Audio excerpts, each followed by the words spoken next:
What is aphelion and what is perihelion? ఇక్కడ Helios అంటే ఎప్పుడైనా సరే హీలియోస్ అంటే సన్, హీలియోస్ అంటే సన్, రైట్? ఇప్పుడు మనము దీన్ని సన్ కాదు, if I take this as the sun, మా సన్ చుట్టూ ఎర్త్ అనేది తిరుగుతుంది. సన్ చుట్టూ ఎర్త్ అనేది ఒక ఎలిప్టికల్ ఆర్బిట్ లో తిరుగుతుంది, రైట్? నార్మల్ గా మనం ఏంటి, ఈ ఎలిప్టికల్ ఆర్బిట్ కంటే సన్ చుట్టూ ఎర్త్ తిరిగేదానికి మనం ఏమనుకుంటాం అంటే ఇది సన్ అయితే మా సన్ చుట్టూ ఎర్త్ ఇలా తిరుగుతుంది అనుకుంటాం, అంటే సన్ సెంటర్ లో ఉంది అనుకుంటాం, రైట్? మా కానీ సన్ సెంటర్ లో లేదు, రైట్? వాట్ హ్యాపెన్స్ ఇస్ ఈ ఎలిప్టికల్ ఆర్బిట్ అనేది ఇలా ఉంటుంది, ఎలిప్టికల్ ఆర్బిట్ అనేది ఇలా ఉంటుంది, రైట్?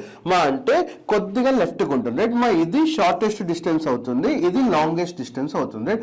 మా అంటే ఏదైతే ఫర్ ఎగ్జాంపుల్ ఎర్త్ ఇక్కడ ఉంది, ఇంకొక కండిషన్ తీసుకుంటే ఎర్త్ ఇక్కడ ఉంది అనుకుంది, రైట్? మరి there are two conditions, ఒకటి ఎర్త్ ఈ కార్నర్ లో ఉంది, ఇంకొకటి ఎర్త్ ఈ కార్నర్ లో ఉంది, రైట్? మా ఇప్పుడు తీసుకుంటే this will be the longest distance, right? మా ఇక్కడ నుంచి ఇక్కడికి ఎర్త్ వచ్చేసి లాంగెస్ట్ డిస్టెన్స్. ఈ డేట్ వచ్చేసి July 3rd కానీ July 4th కానీ, July 3rd కానీ July 4th కానీ, right?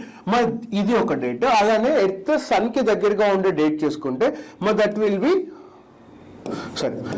B January 3rd or January 4th, January 3rd కానీ January 4th కానీ.